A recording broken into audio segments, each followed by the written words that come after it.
ជា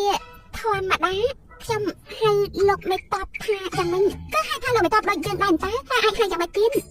ចុះយូហ្វិនវិញខ្ញុំមិនចាស់មិនដឹងទេម្ចាស់ស្ត្រីខ្ញុំម្ចាស់ដឹងមានម្ដងដែលខ្ញុំម្ចាស់លួចស្ដាំពេលឯកជនត្រង់ហៅលោកមេតបថាអាហ្វិនអ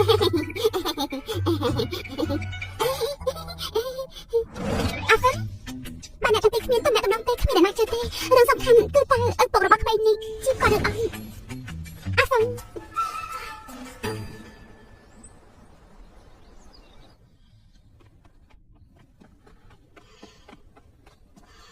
ម្ចាស់ស្ត្រីព្រះអនុរាជចាំជួបត្រង់ជួបឬមិនជួបនេះលើកនេះអ្នកទាំងពីរត្រូវតែប្រាប់ខ្ញុំថាខ្ញុំហៅត្រង់យ៉ាងម៉េចពេលឯកជន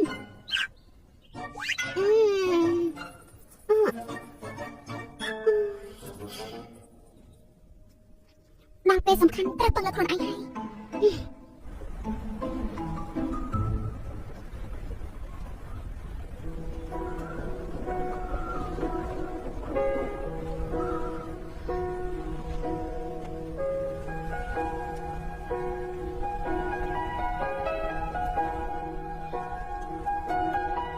ព្រះអង្គម្ចាស់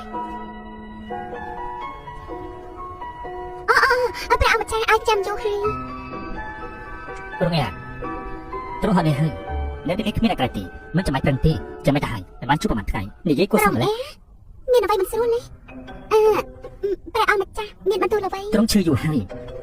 ទូបង្គំអារម្មណ៍សុខភាពត្រង់ណារឿងក៏ដល់ទូបង្គំបានលឺហើយបាទដឹងបែបនេះគួរតែឲ្យត្រង់ទៅនៅជាមួយទូបង្គំប្អូនថ្លៃនឹងបងថ្លៃមិនអាចនៅជាមួយគ្នាបានមិនមែនបងនេះរងអែកំពុងតែហ្នឹង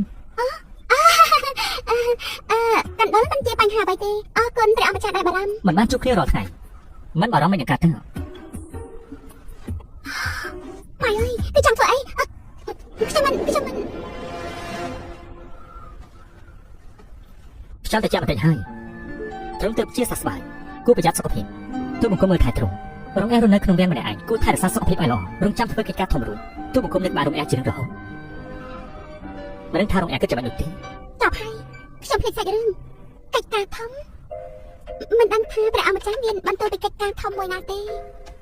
ធម្មជាតិជាការធ្វើឲ្យយើងរស់នៅជាមួយគ្នាដោយស្រាប់ច្បាស់ម៉ែអើយបងថ្លៃនិងបងថ្លៃពិតជាត្រឹមមែនមិនដឹងទេមានដល់អធិរាជមិនព្រមមិនគាត់ទេចំពោះកិច្ចការធំនេះសូមឲ្យខ្ញុំគិតពិចារណាឲ្យល្អសិនរងអែនិយាយក៏ត្រូវដែរខ្ញុំពិតជាបញ្ញាពេកហើយព្រះអង្គម្ចាស់ទិដ្ឋភាពស្អាតយ៉ាងនេះផឹកស្អាតតិចទេត្រង់ផឹកខ្ញុំផឹកតាមត្រង់បាទរងអែចាប់អារម្មណ៍យ៉ាងនេះគួរតែផឹកស្រាខ្លះដៃគ្នា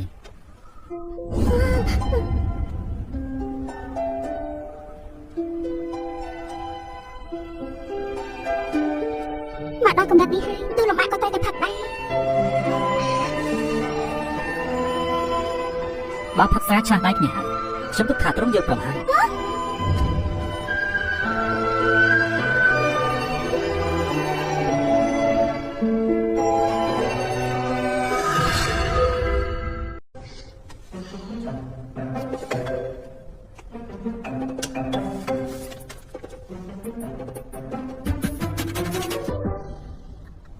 ចៃដល់មែនលោកគ្រូកណៃទីនេះដែរមើលសិភ័យអីម្ចាស់ស្ត្រីកាន់សិភ័យមិនចេះហើយ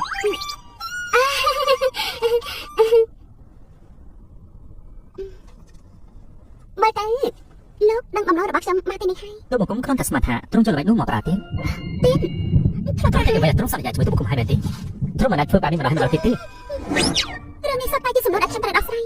សំណួររបស់លោកមេតបខ្ញុំមិនបានដោះស្រាយរួចផងនេះមកមួយទៀតហើយខ្ញុំធ្លាប់សន្យាអ្វីជាមួយលោកម្ដងហើយម្ដងទៀតហេតុអ្វីលោកមិនបញ្ជិលឲ្យលំអិតទេ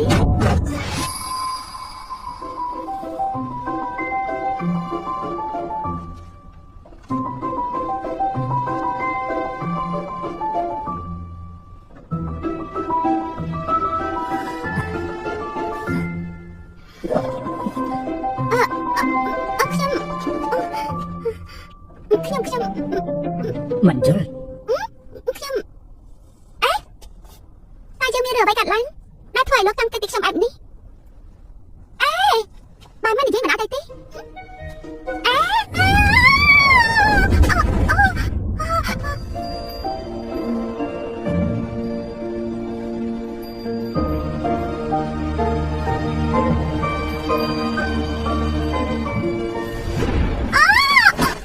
ចាំមិនកាទៅត់ស្ត្រីខ្ញុំតែហើយលុនណាអត់ជិះតាមលោកនេះខ្ញុំភ្លេចប្រាប់មិនថាមានរឿងអ្វីក៏មិនអាចចូលដែរចូលតែទៅវិញម្ចាស់ស្ត្រីកុំបារម្ភលើកក្រោយយើងនឹងមិនទៅរំខានទៀតទេលើកក្រោយមិនមានឱកាសល្អបែបនេះទេខ្ញុំមកវិញហើយសាវ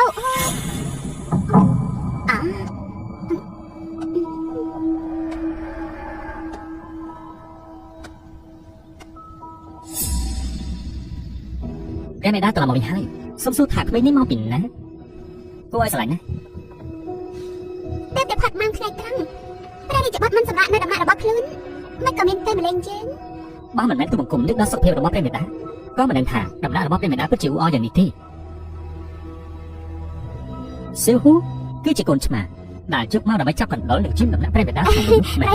គ្រាន់តែជាកូនឆ្មានេះរពឹងមិនដឹងរតនាហើយទេសៀវហ៊ូមិនមែនរត់ចូលក្នុងដៃរបស់បុត្រហើយខ្លាចជាព្រះរាជបុត្រហើយព្រះចៅអធិរាជមានបន្ទូលលេងសើចហើយបុត្រទៅលើម្ដងថាក្មេងនេះត្រូវបានគេយកចូលវាំងប្រហែលថ្ងៃមុនដើម្បីបំបត្តិការអប់រំរបស់មេដាហើយប្រហែលថ្ងៃមុនកូនស្រីរបស់ម៉ែដោះបានសម្រាប់កូនប្រុសនេះទើបយកមកក្នុងវាំងដើម្បីសុំយើងដាក់ឈ្មោះឲ្យយើងឃើញភាពក៏នឹកដល់បុណ្យហើយក៏ស្រឡាញ់ខ្លាំងណាស់មិនស្មានថាថ្ងៃនេះត្រូវបានព្រះចៅអធិរាជឃើញសោះអាចទទួលបានការស្រឡាញ់ពីព្រះចៅអធិរាជគឺជាសំណាងធំរបស់ក្មេងនេះលោកមូតើក្មេងនេះយកចូលវាំងតាំងពីពេលណាព្រះមេព្រះចៅអធិរាជខ្ញុំមិនចាប់បានយកចូលវាំងកាលពីល្ងាចម្សិលមិញល្អហើយខ្ញុំត្រៀមខ្លួនរួចហើយហ្វូជីឯងនិយាយអ្វីដែលប្រាប់យើងតាំងពីមុនម្ដងទៀតមកទៅបញ្ជាទៅបង្គំទៅតែមើលកំណត់ប្រាចេញចូលវាំងនៅកន្លែងយាមនោះគឺក្នុងរយៈពេល1ឆ្នាំមិនបានឃើញកំណត់ហេតុចូលរបស់គ្រូសាម៉ែដោះទេដោះថ្លាមធំឃើញកុហកព្រះចៅអធិរាជទានចាប់វាទៅដាក់គុករំសាព្រះចៅអធិរាជលើកលែងទូសូមលើកលែងទូដល់ខ្ញុំម្ចាស់ផងព្រះចៅអធិរាជចាំតែបើអញ្ចឹងយើងមិនលាក់បានទៀតទេម្ចាស់ស្ត្រីយើងចង់ឃើញថាព្រះមេដាមានសវណ្ណយ៉ាងថ្មីនេះតាមព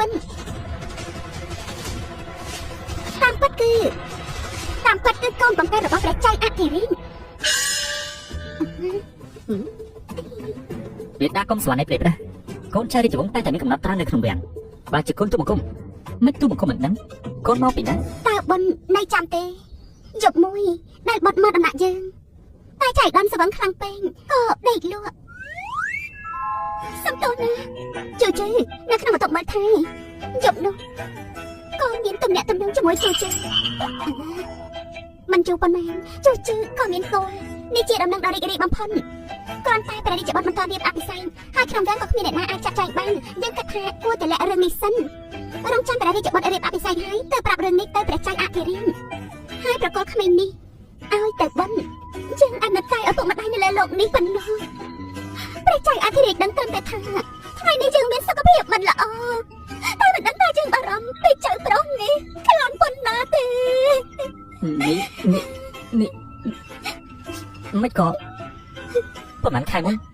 បាត់មកលេងមេដារាល់ថ្ងៃថាជួជឿនៅក្បែររាល់ថ្ងៃមិនក៏ទូបង្គំមិនដឹងជួនាងមានរូបរាងស្គមទូមានគាត់ក៏មើលមិនឃើញដែររឿងនេះចំណាយពេលហើយមេដាសវណ្ណនេះគ្មានផលព្រះចៅអធិរាជអ្វីដែលម្ចាស់ស្ត្រីមានបន្ទូលជាការពិនកំណត់ត្រាប្រចាំថ្ងៃរបស់ដំណាក់យីសៀនមានទាំងអស់ព្រះចៅអធិរាជគ្រាន់តែទតនឹងដឹងខ្ញុំគ្រាន់តែនិយាយលេងប៉ុណ្ណោះ